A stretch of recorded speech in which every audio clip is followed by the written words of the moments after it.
el otro discípulo, que era Juan, corría más rápido que Pedro, ¿no? Aquí se adornó un poco Juan, ¿no? Y llegó primero al sepulcro. Se agachó y vio las vendas de lino en el suelo, pero no entró. Entonces el discípulo llegó, al ver que estaba a la puerta y que ya no estaba el cuerpo del Señor, él se quedó detenido en la entrada. Pero Pedro, que era más arrebatado, dice, después llegó Simón Pedro, entró al sepulcro y vio las vendas en el suelo. Él se entró directo, ¿no? Él no pensó ni en las consecuencias, ¿no? Vio también la tela en que había sido envuelta la cabeza de Jesús, estaba enrollada aparte, fíjense, hasta arreglaba su ropa el Señor, ¿no? Hasta las vendas con que lo enterraron, aquí para los adolescentes, cuando se levante deje su cama arregladita, su pijama, no nomás tirada así. El Señor, fíjense, cuando resucitó dejó todo acomodadito, ¿no? Aquí dice, estaba enrollada aparte. Entonces entró el otro discípulo que había llegado antes al sepulcro, vio todo y creyó. Ahí creyó Juan, dice.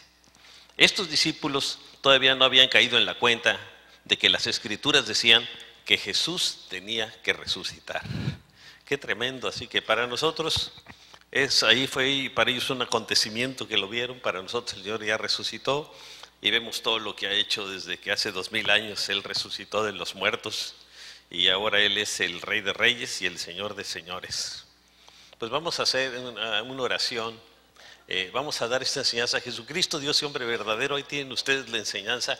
Ahora van a ver, tuve que hacer mucha investigación para meter muchos datos ahí, así que guarden ese bosquejo y aprovechenlo para compartir en algún grupo en casa. Vamos a hacer una oración. Padre, queremos venir delante de tu presencia en este precioso día, Señor, en que recordamos que por amor tú moriste en la cruz por nosotros y tú resucitaste tal y como lo habías prometido, para demostrar que tú eres el Rey de Reyes, el Señor de Señores y el Dios de todo el universo. Gracias, Señor, porque tú nos amas. Gracias, Señor, porque podemos llamarte Padre. Gracias, Señor, porque nos das el privilegio de venir a alabarte y adorarte, Señor. Un privilegio que muchos no tienen porque no te conocen, porque han endurecido su corazón o porque nadie les ha hablado de ti. Ayúdanos, Señor, a ser instrumentos tuyos para compartirles a otros de tu amor. Que lo hagamos especialmente, en primer lugar, con nuestra familia, con nuestros vecinos, con nuestros compañeros del trabajo, de la escuela, para que ellos puedan recibir el tremendo beneficio de tu salvación y de tus bendiciones. Danos un corazón, Señor, amoroso para nuestros semejantes. Y amoroso en primer lugar para contigo. Te lo pedimos en el nombre de tu Hijo Jesús, Señor. Amén. Pero yo también le doy un saludo a los de Cabo San Lucas que nos están viendo por internet. Así que vamos a hablar de Jesucristo, Dios y hombre verdadero. Fíjense, ningún personaje de la historia ha sido tan controversial como Jesucristo. Ningún otro. Además, Él cambió la historia en antes y después de Él, nada más. Fíjense, le puso un tope ahí a la historia, un antes y un después. Muchos intelectuales lo han reconocido como Dios. Otros solo lo han admirado. Algunos hasta han puesto en duda su existencia. Vamos a ver algo de eso. Fíjense, el apóstol Pablo dijo, porque con gran vehemencia refutaba públicamente a los judíos, demostrando por las Escrituras que Jesús era el Cristo. Pablo, cuando se convirtió, fíjense, era un opositor de Cristo. Cuando se convirtió, con gran vehemencia, así con mucho ánimo, y les compartía a los judíos, mostrándole a través de las Escrituras que Jesús era el Cristo, ¿no? Vamos a hablar de la vida de Jesucristo. Fíjense, Thomas Paine, un pensador norteamericano agnóstico, autor del sentido común, que realmente no tuvo mucho sentido común, y de la edad de la razón, dijo sobre Jesucristo. Fíjense lo que dijo de Jesucristo: no hay historia escrita de la época en que se dice que había vivido Jesucristo que aluda a la existencia de una persona y hombre así. Fíjense qué ignorante un gran pensador. Yo no creo que fue tan gran pensador, ¿eh? Dice en Romanos 1:22, aunque afirmaban ser sabios, se volvieron necios. Fíjense, Bertrand Russell, considerado el mayor intelectual del siglo XX, piensen esto, el mayor intelectual del siglo XX, fíjense, hasta los mayores intelectuales dicen burradas. Escribió en su ensayo, ¿por qué no soy cristiano? Históricamente es sumamente dudoso que Cristo haya existido. Y si existió, nosotros nada sabemos de él. Fíjense lo que dijo Bertrand Russell. Ustedes no le crean a una gente hasta que tenga muchos doctorados. Yo tuve un jefe hace muchos años que trabajé en General Electric, él era así muy, analizaba todo, ¿no? Y me dice, mira, la mayoría de los profesionistas, hasta de doctores, son chafas. Copiaron y están viendo, o copian de las tesis de otros, pero pocos son los que realmente se ponen a investigar. Entonces, él en cuanto a Cristo fue chafa. A lo mejor en lo suyo fue bueno, pero hablando de Cristo, ni investigó ni sabe nada. Ahorita van a ver por qué. Porque esta es la voluntad de Dios, dijo el apóstol Pedro, que practicando el bien hagan callar la ignorancia de los insensatos. Porque es ignorancia. Cuando habla de Cristo lo dijo con ignorancia, van a ver ustedes. Fíjense, la verdad del cristianismo depende por entero de la verdad y la veracidad de Jesucristo. Ahora, ¿cómo podemos saber algo sobre su vida? ¿Quién fue? ¿Por qué debemos creer en Él por encima de todos los demás? ¿En verdad vivió, murió y resucitó? Fíjense lo que dice 1 Corintios 15, 14. Y si Cristo no ha resucitado, nuestra predicación no sirve para nada, como tampoco la fe de ustedes. Así dice, porque él estaba seguro de que había resucitado. Vamos a ver algunos argumentos históricos sobre la existencia de Jesús, de que sí existió, de muchos otros intelectuales. Fíjense, por ejemplo, el historiador hebreo Flavio Josefo, del año 37 al 98 después de Cristo, quien no era cristiano, fíjense, él nunca se hizo cristiano, mencionó a Jesús en su libro Antigüedades Judías y dice: Jesús fue un hombre sabio porque hizo cosas admirables, enseñando a sus seguidores a inspirarse en la verdad. Sus partidarios no lo abandonaron después de su muerte, habiendo resucitado se les apareció al tercer día, como los santos profetas lo habían predicho, para realizar 1000 obras milagrosas. La secta de los cristianos le debe su nombre. Fíjense, él reconoce su existencia. Y ahora, vean lo que dice en Hechos 4, 11 y 12. Jesucristo es la piedra que desecharon ustedes los constructores y que ha llegado a ser piedra angular. De hecho, en ningún otro hay salvación. Fíjense, esto lo dicen las Biblias católicas, protestantes y ortodoxas. En ningún otro. Así que a cualquier otro que usted le pida por su salvación, no es más que un monito. Cristo es el mero mero, él sí, ¿no? Pero los demás, pues no, ¿verdad? Porque no hay bajo el cielo otro nombre dado a los hombres mediante el cual podamos ser salvos. Así no hay otro. Así que usted le pide a otro, la está regando. Se lo digo basado en Biblias católicas, protestantes y ortodoxas. Ahí está la piedra angular, mira, Jesucristo, la piedra del jefe de la esquina, la piedra principal. Ahora, Aníbal Fiori, que fue profesor de la Universidad de Roma y autor de El Cristo de la Historia y de las Escrituras, dijo: la crítica histórica más rigurosa ha llegado a la conclusión de que el pasaje de Josefo que acabamos de mencionar es auténtico. Y él autentifica que existió Cristo. Ahora, el escritor Orígenes, de 185 a 200, aquí le faltó un numerito, creo que 250, es que era antes de Cristo, del 185 al 25 antes de Cristo, en disputa con el filósofo romano Celso. Pero esto es después de Cristo, está mal aquí, falta un número. En disputa con el filósofo romano Celso, enemigo del cristianismo, citó el pasaje de Flavio Josefo relacionado con Jesús. El Cristo es como el 250 y tanto, ¿sí? Dice, y también lo citó el historiador Eusebio. Además, Flavio Josefo en su obra El Tratado de Sinedrio menciona: tenemos una tradición que dice, a la vigilia de la Pascua suspendieron a Jesús en la cruz porque ha seducido y hecho desviar al pueblo de Israel. A los 50 días de la muerte y resurrección de Jesús, el apóstol Pedro se enfrentó con quienes lo crucificaron. Y fíjese lo que dijo Pedro, a los 50 días. Se lo dijo a todos los ciudadanos que habían visto la crucifixión de Jesús y a los sacerdotes judíos y todo. Este fue entregado según el determinado propósito y el previo conocimiento de Dios. Dios el Padre lo sabía. y por medio de gente malvada ustedes lo mataron.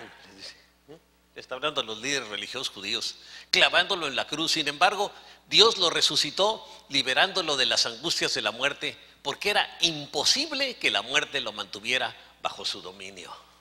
Porque Él es Dios. Satanás tenía derecho a matar a cualquier persona en el mundo porque todos somos pecadores, pero Cristo no fue pecador, con Él no tenía derecho.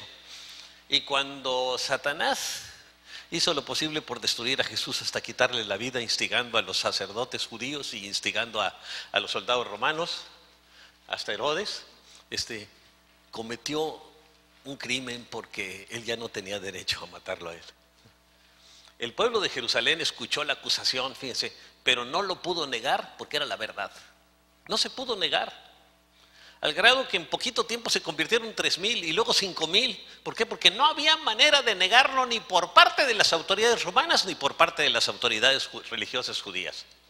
El historiador romano Tácito afirmó que Jesús fue crucificado por Poncio Pilato bajo el reinado del emperador Tiberio. El apologista cristiano Tertuliano escribió: todos los hechos que se refieren a Cristo, Pilato los refirió al emperador Tiberio. Él le habló al emperador Tiberio y le refirió todos esos datos. Luciano, el poeta griego, del año 125 al 192 después de Cristo, menciona que Jesús fue crucificado por predicar una nueva religión. En efecto, en esta ciudad se reunieron Herodes y Poncio Pilato, dice Hechos 4, 27 y 28, con los gentiles y con el pueblo de Israel, contra tu santo siervo Jesús, a quien ungiste para hacer lo que de antemano tu poder y tu voluntad habían determinado que sucediera. O sea, que Cristo muriera en la cruz por nosotros, por nuestros pecados. Y fíjense, estos fueron autores muy poco tiempo después de que Cristo había sido muerto y crucificado. En cambio, por ejemplo, Bertrand Russell está hablando 1900 años después, ¿no? El escritor inglés Sir J. G. Fraser, un no creyente, comentó: reconozco la realidad histórica de Jesús de Nazaret como un gran maestro religioso y moral que fundó el cristianismo y que fue crucificado en Jerusalén bajo el gobierno de Poncio Pilato. Fíjense, él no es creyente, pero reconoce la existencia de Jesús. Y Bertrand Russell no lo reconoció, ¿no? El testimonio de los evangelios confirmados por la evidencia hostil de Tácito y Plinio el Menor parece completamente suficiente para establecer estos hechos a satisfacción de todos los investigadores, continúa diciendo Fraser. Todos los investigadores que son imparciales. Las dudas que se han arrojado sobre la realidad histórica de Jesús son, según mi juicio, indignas de una seria atención. Y este es un gran intelectual también. ¿Qué dicen Hechos 4:2? Estaban muy disgustados porque los apóstoles enseñaban a la gente y proclamaban la resurrección que se había hecho evidente en el caso de Jesús desde el principio. Y no lo podían contradecir, fíjense, ni las autoridades religiosas judías, que tenían un control tremendo sobre la gente, porque excomulgaban a los que no lo seguían completamente, ni las autoridades romanas lo pudieron negar.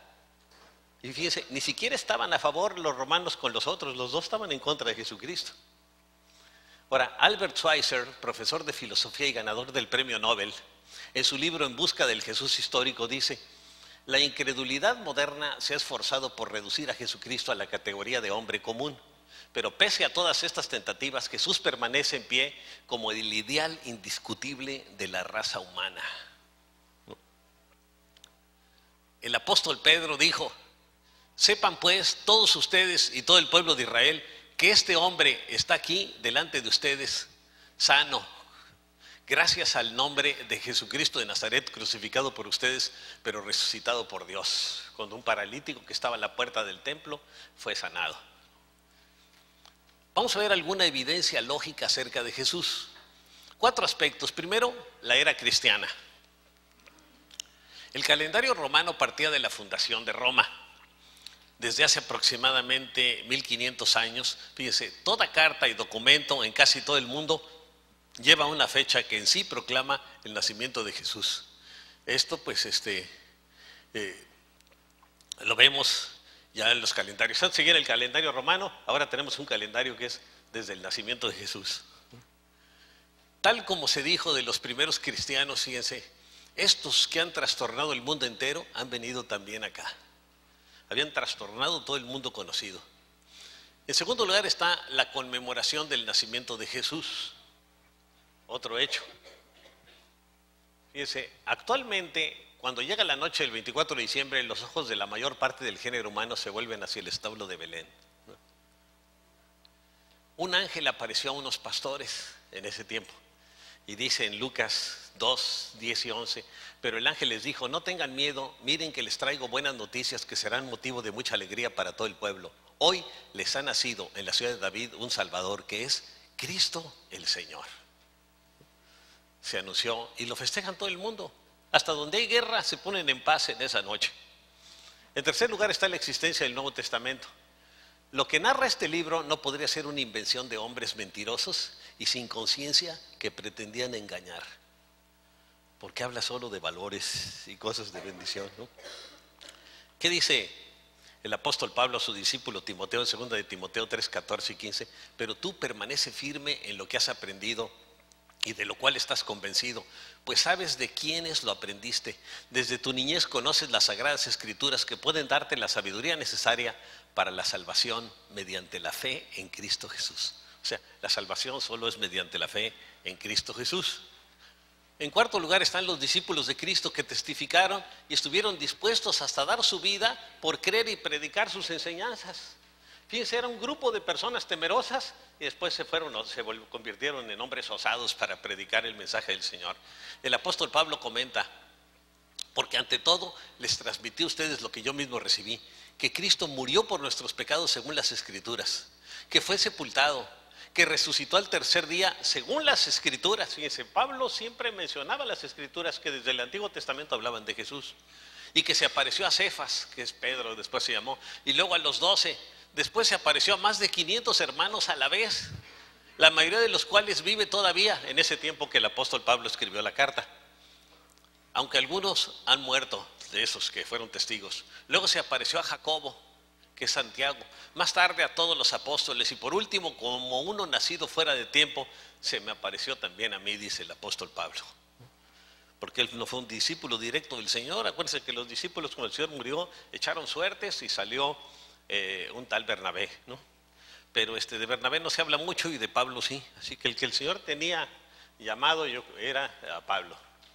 Concluimos lo siguiente: Jesucristo es una realidad histórica, no como decía Bertrand Russell, que no había existido. Además, Cristo es una realidad viviente en el alma y corazón de millones de seres humanos, porque cambia sus vidas, a quienes Él ha liberado de la esclavitud moral y espiritual. Jesucristo continúa cambiando vidas porque Él está vivo. Es el único personaje en el mundo que cambia vidas, porque está vivo, ¿no? ¿Qué dice en Hechos 10, 39 y 40? Nosotros somos testigos de todo lo que hizo en la tierra de los judíos y en Jerusalén. Lo mataron colgándolo de un madero, pero Dios lo resucitó al tercer día y dispuso que se apareciera. Eso fue un plan de Dios el Padre. Vamos a ver opiniones también de grandes pensadores. El doctor Zulueta, otro agnóstico, dijo: yo puedo tener mis dudas con respecto a la divinidad de Jesucristo, pero no tengo dudas de su existencia, su gran amor y misericordia, así como su afán por un mundo más lleno de bondad, amor y paz. Este doctor Zulueta es un hombre muy allegado a Fidel Castro ahí en Cuba. John Locke, de 1632 a 1704, el filósofo racionalista inglés, dijo: fue reservado para el cristianismo presentar al mundo un hombre con carácter ideal, el cual ha llenado los corazones de los hombres de un amor vehemente, capaz de obrar en todas las edades, naciones, temperamentos y condiciones. Y no solo ha sido el modelo más alto de virtud, que en solo 3 años de vida activa hizo más para regenerar a la humanidad que todos los filósofos y moralistas. Y este es ateo, pero reconoció su existencia y todo. Dice Goethe, el famoso poeta alemán de 1749 a 1832, agnóstico, también no era creyente. Uno de los personajes más importantes de la literatura universal dijo de Jesús: estimo que los evangelios son plenamente genuinos, porque en ellos se refleja el esplendor de una sublimidad, de una índole tan divina como jamás se ha manifestado sobre la tierra. Fíjense lo que dice. Jamás, en todo lo que he leído, en todo lo que he visto, nadie ha tenido ese modo de pensar tan alto como lo tiene Jesús. Me inclino ante el Nazareno como ante la revelación divina del principio supremo de la moralidad. Y era un agnóstico, no era un creyente, pero lo reconoció y reconoció su existencia. Fíjense, Juan Jacobo Rousseau, de 1712 a 1778 después de Cristo, filósofo, escritor francés, también ateo, dijo acerca de Jesús: si la vida y la muerte de Sócrates son las de un sabio, la vida y la muerte de Jesucristo son las de un Dios. ¿No? Y no era creyente, pero dijo: este tiene una manera de vivir que jamás nadie ha tenido en la tierra, ni siquiera se la imaginaba. ¿No? Ahora, Channing, un conocido conferencista anticristiano, formuló la siguiente declaración: creo que Jesucristo es más que un hombre. Él deja atrás todas las perfecciones humanas por su grandeza y por su bondad. Channing no creía en la divinidad de Jesús, sin embargo reconoció que él era más que un hombre. ¿Qué dijo? Dice en Hechos 26:9, dice Pablo: pues bien, yo mismo estaba convencido de que debía hacer todo lo posible por combatir el nombre de Jesús de Nazaret, dijo el apóstol Pablo, y finalmente se convirtió. Iba a perseguirlo a Damasco. Cuando cayó, yo no sé si cayó de un caballo o iba caminando, pero cayó al suelo y ahí se convirtió y el Señor le habló. Ernest Renan, también un no cristiano que vivió de 1823 a 1892, reconocido como un sabio en el campo de la historia y la lingüística, dijo: Jesús, dice Renan, es único en todos los sentidos y nadie puede ser comparado a él. Jesús no será superado. Y añadió: tú vendrás a ser la piedra angular de la humanidad. Los hombres no harán jamás ninguna distinción entre tú y Dios. ¿Qué dice el apóstol Pedro? Para ustedes los creyentes esta piedra es preciosa, pero para los incrédulos la piedra que desecharon los constructores ha llegado a ser la piedra angular. Como lo dijo él, va a ser la piedra angular de la humanidad. Un ateo, ya venía en las escrituras, ¿no?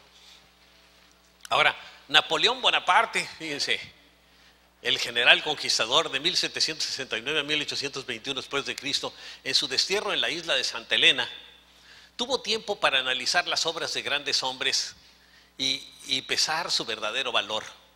Él dijo: Alejandro Magno, César Augusto, Carlomagno y yo hemos fundado grandes imperios asentados sobre la fuerza, ¿no? Solo Jesús fundó su imperio sobre el amor, y aún hoy, en los días de Napoleón, 200 millones de hombres están dispuestos a morir por él, dice Napoleón. Yo he inspirado tal entusiasmo a multitudes que éstas hubieran dado su vida por mí, pero solo ante mi presencia física, con la fascinación de mi mirada y de mi voz. Fíjense, la gente con su mirada, con el tono de la voz, puede ir cambiando los corazones de la gente que no analiza las cosas a fondo. Yo he aprendido que cuando alguien habla bonito, cuidado, a ver, ¿no? A ver si tiene contenido, ¿no? Sin embargo, ¿quién se acuerda ahora de mí? Dice Napoleón, ¿no? Qué tremendo. Fíjense, solo Cristo, después de siglos de su venida, exige un sacrificio mucho mayor que cualquier otro, continuó diciendo Napoleón. Cristo pide el corazón humano, quiere poseerlo por completo, lo pide incondicionalmente y enseguida se le da. Y termina Napoleón diciendo: lo que he expuesto me prueba de un modo convincente que Jesucristo es Dios. Y fíjense, él no era un hombre muy santo, ¿eh? Mató a millones de personas en guerras para que Francia conquistara el mundo que conquistó en ese tiempo. Pablo dijo: ¿quién eres, Señor?, pregunté. Yo soy Jesús de Nazaret, a quien tú persigues, me contestó él. Ahora, ¿por qué murió Jesucristo en la cruz?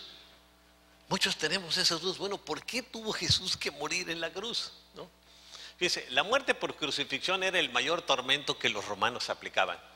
Jesús, como judío, debió haber muerto por lapidación, o sea, apedreado. Ven lo que dice Levítico 24:14: saca al blasfemo fuera del campamento, quienes lo hayan oído impondrán las manos sobre su cabeza y toda la asamblea lo apedreará. Porque a él lo acusaron por blasfemia, por llamarse Dios. Y sin embargo no murió de esa manera. Ellos dijeron: no, que reciba los líderes religiosos la muerte más terrible, que es por crucifixión. Y acuérdense que el mismo Pilato lo quiso salvar. Ahora, Jesucristo murió en la cruz para bendecirnos. Fíjense, ¿por qué? Por amor a nosotros. ¿Qué dice en Romanos 5:8? Pero Dios demuestra su amor por nosotros en esto, en que cuando todavía éramos pecadores, Cristo murió por nosotros, cuando no lo merecíamos. Fíjense. Y murió también para justificarnos ante Dios. ¿Qué dice en Romanos 5:9? Y ahora que hemos sido justificados por su sangre, con cuánta más razón por medio de él seremos salvados del castigo de Dios. Él nos justifica delante de Dios, ¿no? Qué tremendo lo que él hizo por nosotros. En tercer lugar, murió en la cruz para salvarnos del infierno, ¿no? Dios no envió a su Hijo al mundo, dice en Juan 3:17 al 19, para condenar al mundo, sino para salvarlo por medio de él.